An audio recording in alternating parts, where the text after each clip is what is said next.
শুনছেন আমার YouTube channel ভূত তত্ত্ব, যেখানে রাতপাল নেই, আতঙ্ক বাড়ে।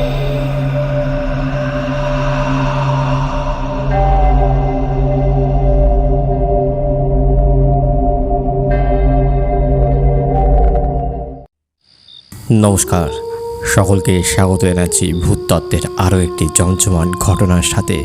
আজকের ঘটনাটি আমি কালেক্ট করেছি তনুশ্রী সরকারের কাছ থেকে। তো যেমনটা লেখা রয়েছে আমি ঠিক সেইভাবেই পড়ে শোনাচ্ছি। আজ আমি আমার জীবনের একটি ঘটনা শেয়ার করছি। আমি নৃত্য শিক্ষিকা ও ইতিহাস শিক্ষিকা হিসেবে women's welfare association English medium স্কুলে নিযুক্ত হই 2007 সালে। এরপর 2009 সালে আমার বিবাহ হয়। আমার শ্বশুরবাড়ি বেশ দূরে হওয়ায় আমি স্কুলের কাছাকাছি একটি ফ্ল্যাট ভাড়া নেওয়ার জন্য খুঁজতে থাকি। অনেক খোঁজাখুঁজির পর সিথি পালপাড়ায় একটা ফ্ল্যাট পাই। একতলায়, একদম রাস্তার ধারে আমার ফ্ল্যাটটা। দরজা দিয়ে ঢুকলে একদম বাইরের জগতের সাথে সম্পর্ক নেই। একটা শোবার ঘর, একটা বসার ঘর, আর তার সাথে লাগোয়া বাথরুম ও রান্নাঘর। বাড়িটা কিন্তু নতুন নয়।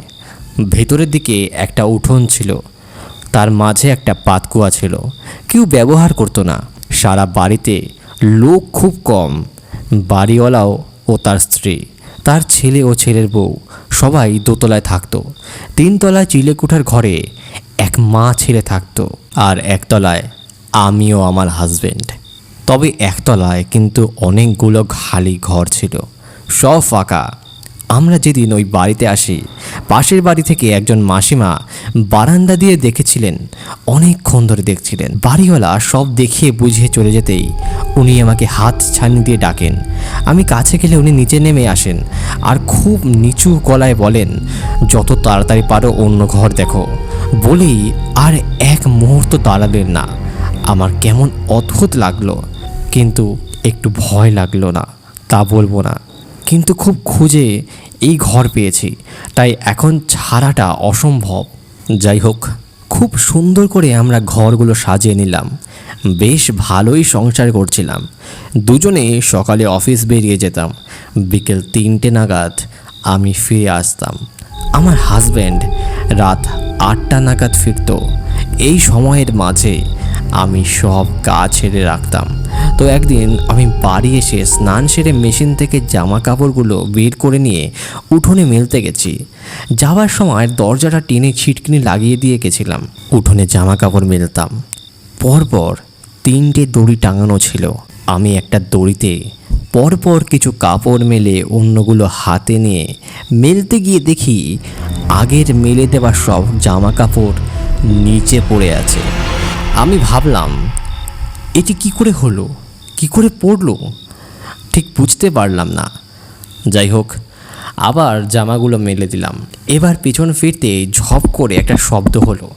ঘুরে দেখি সব জামা কাপড় মেঝেতে পড়ে আছে। এইবার খটকা লাগলো, কি হলো ব্যাপারটা। মাথাটা কিন্তু একটু গরম হচ্ছিল, আর সাথে আবার সব মেলতে হলো। এই সময় যেন শুনতে পেলাম পাতকুয়োর ভেতর থেকে কেউ হাসছে। আমি থমকে গেলাম। মন দিয়ে চেষ্টা করলাম শোনার। 4-5 সেকেন্ড পর আবার শুনলাম সেই হাসির শব্দ। না, কোনো ভুল হয়নি, আমি ঠিক শুনেছি। এখানে আর এক মুহূর্ত না দাঁড়িয়ে আমি প্রায় দৌড়ে ঘরে ফিরে এলাম। দরজার ছিটকিনিটা খুলে দরজাটা খুলতে চেষ্টা করছি, কিন্তু একই দরজাটা ভেতর থেকে বন্ধ মনে হচ্ছে। জোরে ধাক্কা দিলেও খুলছে না। এবার আমি জোরে জোরে দরজায় আঘাত করতে লাগলাম, তাও খুলছে না। আমি ভাবলাম কেউ নিশ্চয়ই ভেতরে আছে। আমি বাড়িওয়ালা কাকুকে ডাকলাম। উনি এলেন, আমাকে সরিয়ে দরজায় ধাক্কা দিতেই দরজা খুলে গেল। অবাক কাণ্ড, আমি হতবাক।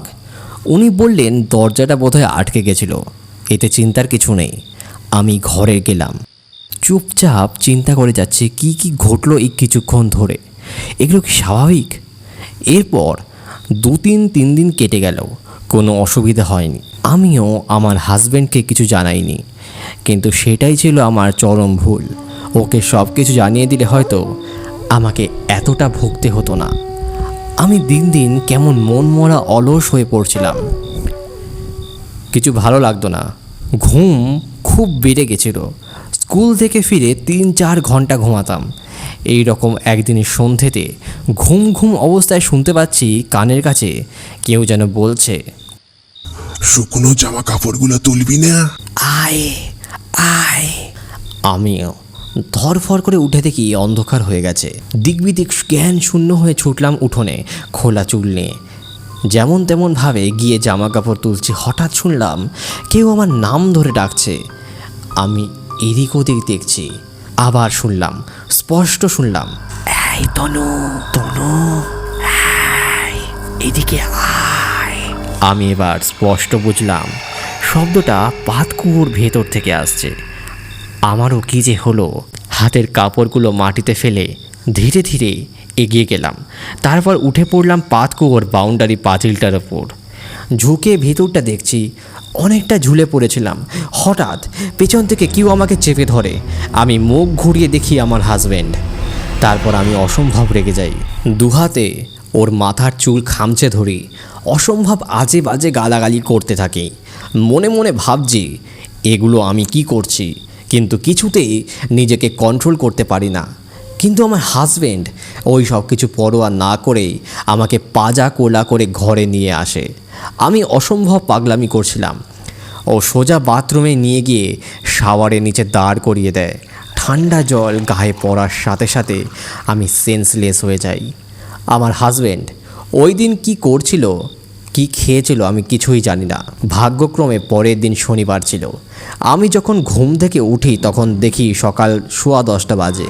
শনিবার আমাদের দুজনেরই ছুটি থাকে। আমি দেখি আমার হাজব্যান্ড রান্না করে রেখেছে।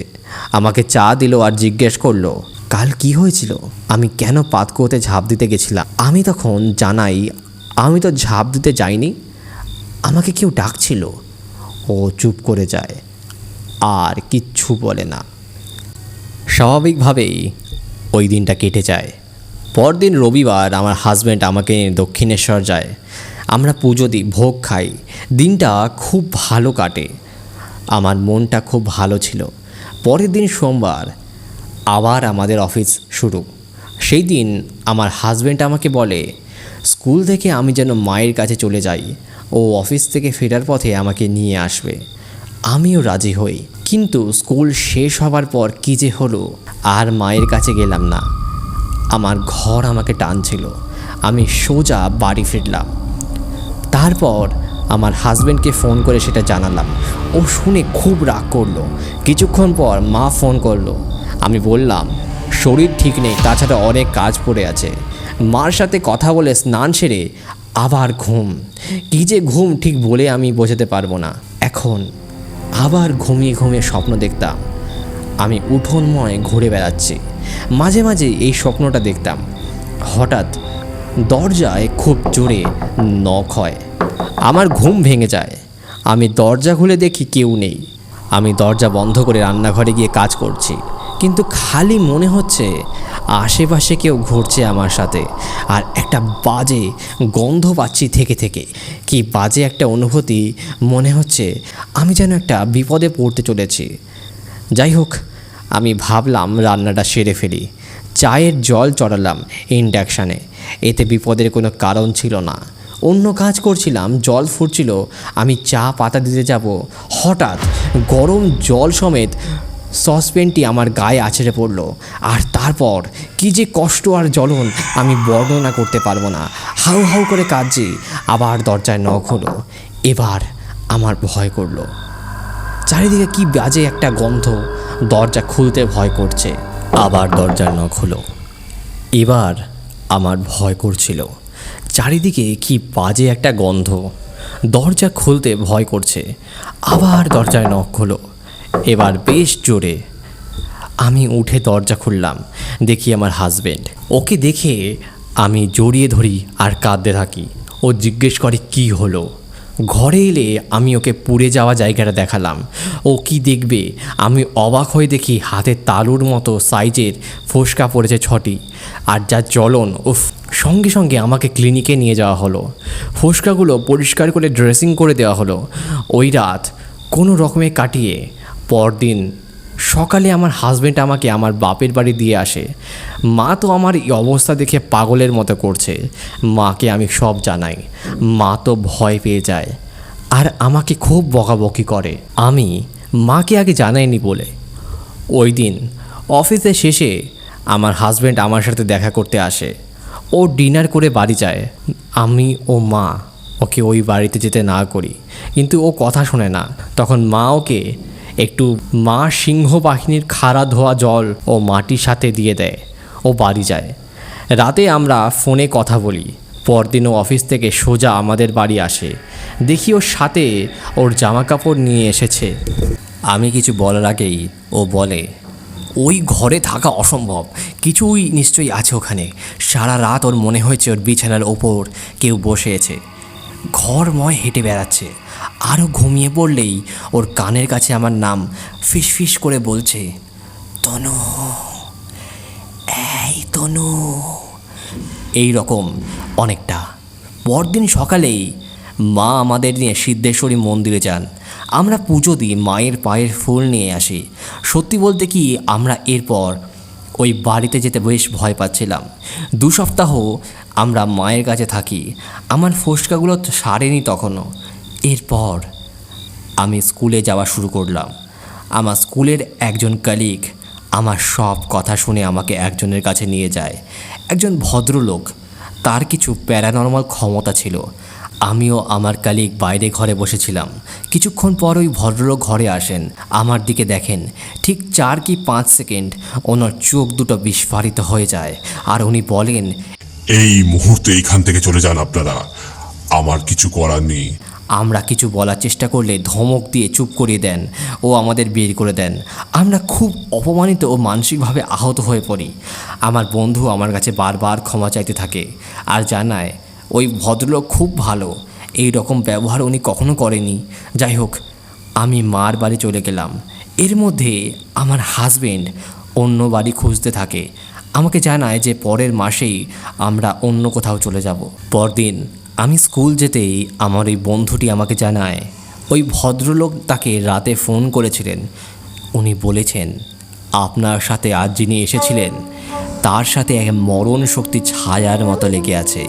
ওই ভদ্রমহিলা কী করে জীবিত আছেন জানি না, ওনার জীবিত থাকার কথা নয়। ওনাকে বলুন এক্ষুনি ওই বাড়ি ছেড়ে চলে যেতে।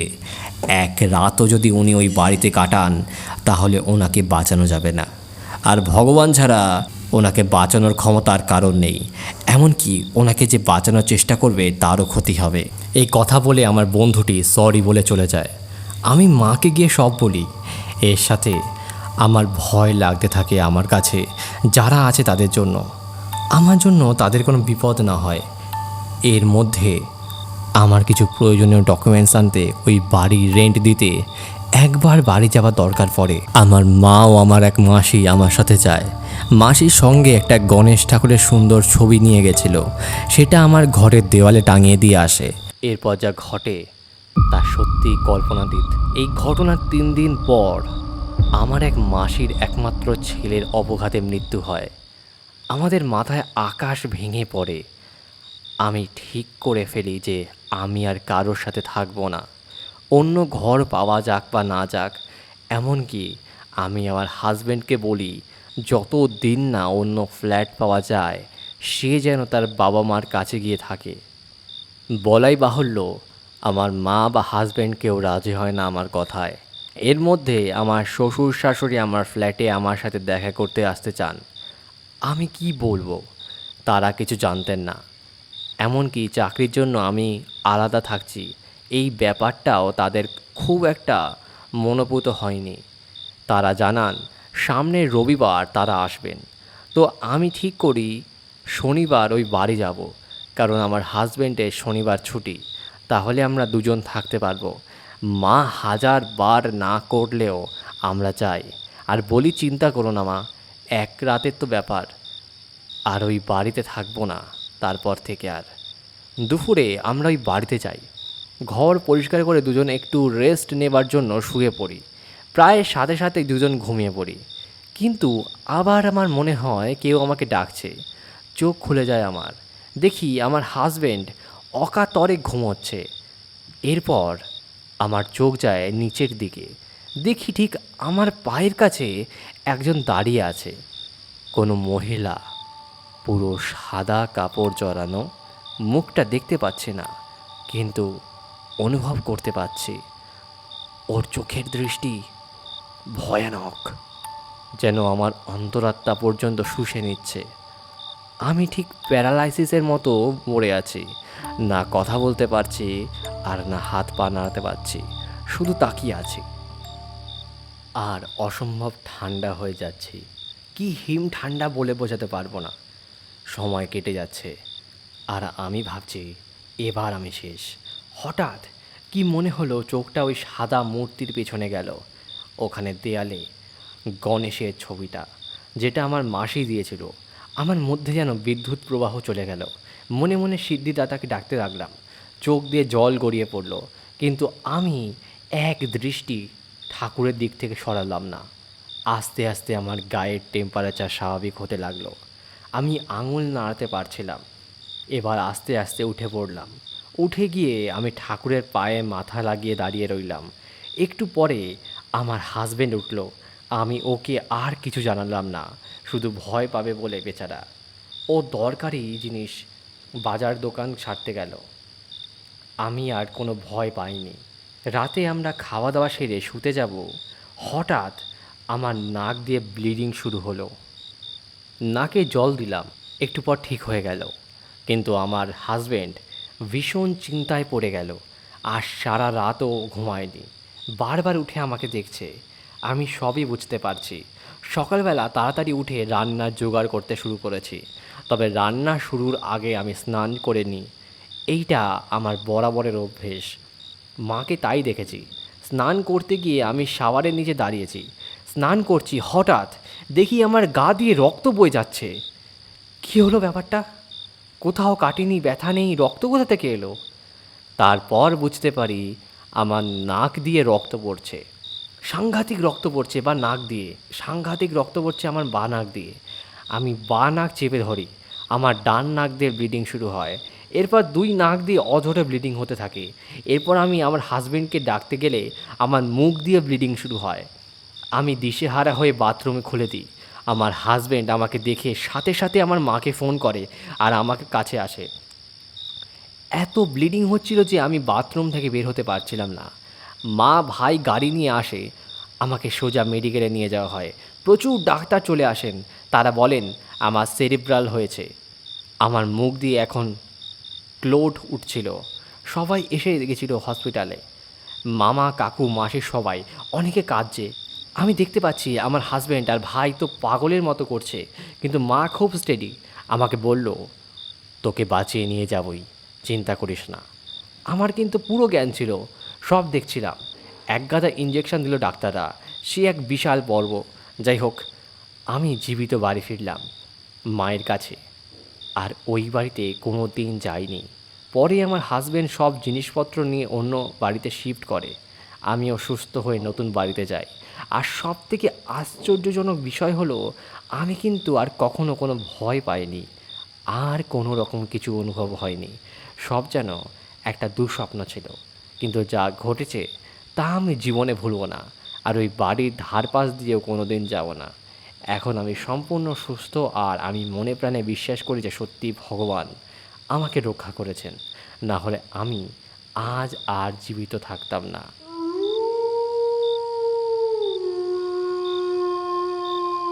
একটা অসাধারণ ঘটনা আমরা শুনে নিলাম আজকে। তো আপনারাও যদি এরকম আমাকে ঘটনা পাঠাতে চান, তাহলে chatterjee24@gmail.com-এ আমাকে মেইল করতে পারেন, আপনাদের এই ঘটনা লিখে পাঠাতে পারেন। তো দেখা হচ্ছে আবারও কোনো ভয়ঙ্কর ঘটনার সাথে।